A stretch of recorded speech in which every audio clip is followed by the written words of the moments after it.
Hello दोस्तों, कैसे हैं आप सब। आशा करता हूं कि आप लोग ठीक होंगे और अपने तैयारी को अच्छे से कर रहे होंगे। तो चलिए, आज मैं आप लोग के लिए लेके आया हूं आरआरबी ग्रुप डी के स्टैटिक जीके।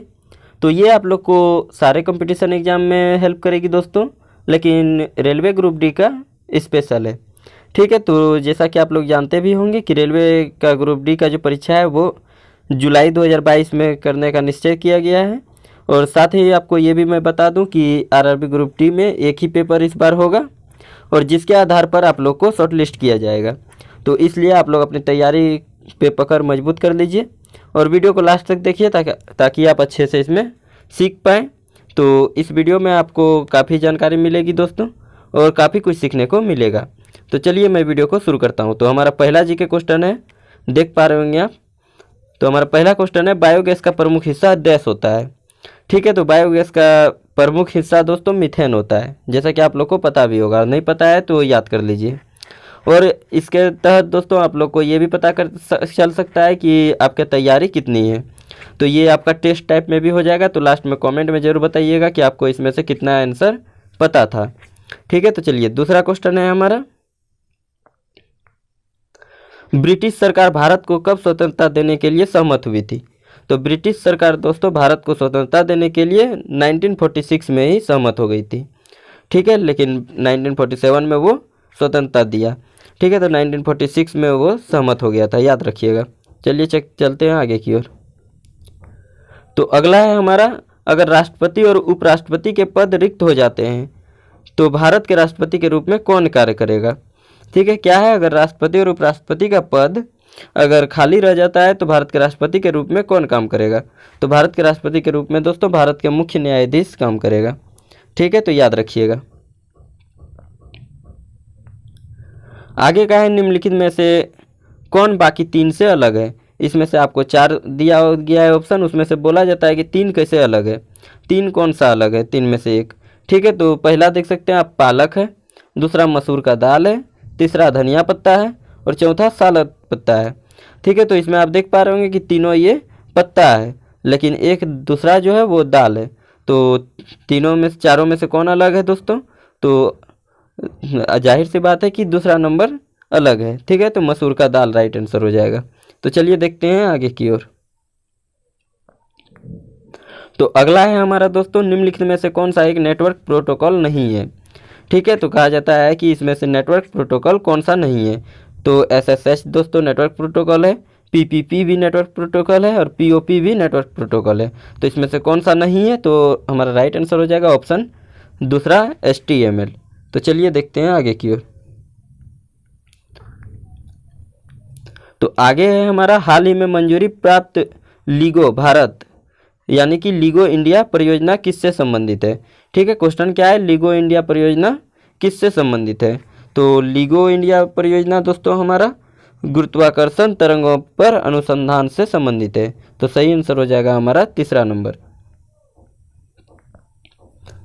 चौथा क्वेश्चन, आगे का क्वेश्चन है दोस्तों, दिल्ली स्थित जंतर मंतर का निर्माण महाराजा डैश ने करवाया था। तो दिल्ली में स्थित जंतर मंतर का निर्माण दोस्तों किसने करवाया था। तो इसका सही आंसर होगा ऑप्शन दूसरा, जयपुर के जय सिंह द्वितीय। ठीक है, तो चलिए चलते हैं आगे के क्वेश्चन की तरफ। तो अगला क्वेश्चन है हमारा, बांग्लादेश में आयोजित अंडर 19 विश्व कप 2016 के लिए कांच कौन था। ठीक है, क्या है, बांग्लादेश में आयोजित अंडर 19 विश्व कप के लिए कांच कौन था। तो उसके लिए दोस्तों कौन था, ये राहुल द्रविड़ था दोस्तों, याद रखिएगा। और यहाँ पे टाइपिंग मिस्टेक हुआ है दोस्तों, ये कांच नहीं कॉच होगा दोस्तों। ठीक है, तो इसका सही आंसर हो जाएगा हमारा ऑप्शन 1, राहुल द्रविड़। तो चलिए देखते हैं आगे का क्वेश्चन। तो आगे का क्वेश्चन है हमारा, खेलों में संक्षिप्त नाम आईपीटीएल का पूरा नाम क्या है। ठीक है, तो क्वेश्चन आएगा आपका, आईपीटीएल का फुल फॉर्म क्या है। तो आईपीटीएल का फुल फॉर्म दोस्तों हमारा क्या है, तो इंडियन प्रीमियर टेनिस लीग। ठीक है, क्या है, इंडियन प्रीमियर टेनिस लीग। तो देख लेते हैं ऑप्शन में कौन सा है। तो ऑप्शन ए दोस्तों हमारा राइट आंसर है। चलिए देखते हैं आगे की ओर। तो अगला है हमारा, भारत के मुख्य भूमि का सबसे दक्षिणी छोर कौन सा है? ठीक है, तो क्या है हमारा भारत के मुख्य सबसे दक्षिणी छोर कौन सा है? तो ये आप लोग को पता होगा दोस्तों कि जैसे कि भारत का मैप जो है वो ऊपर उत्तर होता है, नीचे दक्षिण। तो सबसे ऊपर में जम्मू कश्मीर रहता है दोस्तों और नीचे कन्याकुमारी। तो इसका हमारा राइट आंसर हो जाएगा ऑप्शन 1 कन्याकुमारी। तो चलिए देखते हैं अगला क्वेश्चन। तो आगे का क्वेश्चन है हमारा, भारत की स्टैंड अप योजना की मंशा क्या है? ठीक है, भारत में स्टैंड अप योजना की मंशा क्या है? तो भारत में स्टैंड अप योजना की मंशा दोस्तों अनुसूचित जाति, अनुसूचित जनजाति और महिला उद्यमियों के बीच बढ़ावा देना है दोस्तों। ठीक है, तो इसका राइट आंसर हो जाएगा हमारा ऑप्शन 2 अनुसूचित जाति, अनुसूचित जनजाति और महिला उद्यमियों के बीच उद्यमशीलता को बढ़ावा देना। चलिए देखते हैं आगे की ओर। तो अगला है हमारा दोस्तों एक मोबियस स्ट्रिप। मोबियस स्ट्रिप क्या है? ठीक है, तो क्या है क्वेश्चन, मोबियस स्ट्रिप क्या है? तो मोबियस स्ट्रिप दोस्तों एक सतह है जिसका केवल एक पक्ष और केवल एक ही सीमा होता है। ठीक है, तो इसका सही आंसर हो जाएगा दूसरा। तो क्वेश्चन में आएगा मोबियस स्ट्रिप क्या है, तो आप आंसर में दीजिएगा मोबियस स्ट्रिप एक सतह है जिसका केवल एक पक्ष और केवल एक ही सीमा होता है। चलिए देखते हैं अगला क्वेश्चन। तो अगला क्वेश्चन है हमारा दोस्तों, देख सकते हैं कि अद्वितीय प्रयोगात्मक शहर ओरोविले कहाँ स्थित है? ठीक है, क्या है क्वेश्चन, अद्वितीय प्रयोगात्मक शहर ओरोविले कहाँ स्थित है? तो इसका सही उत्तर हो जाएगा दोस्तों पुडुचेरी। ठीक है, तो याद कर लीजिएगा इसको, पुडुचेरी। और मुझे आशा है कि आपने सारा नोट भी किया होगा, तो उसको 1-2 बार रिवाइज कीजिएगा तो आपको सारा याद हो जाएगा। तो ये हमारा वीडियो का लास्ट क्वेश्चन था। चलिए मिलते हैं नेक्स्ट वीडियो पे।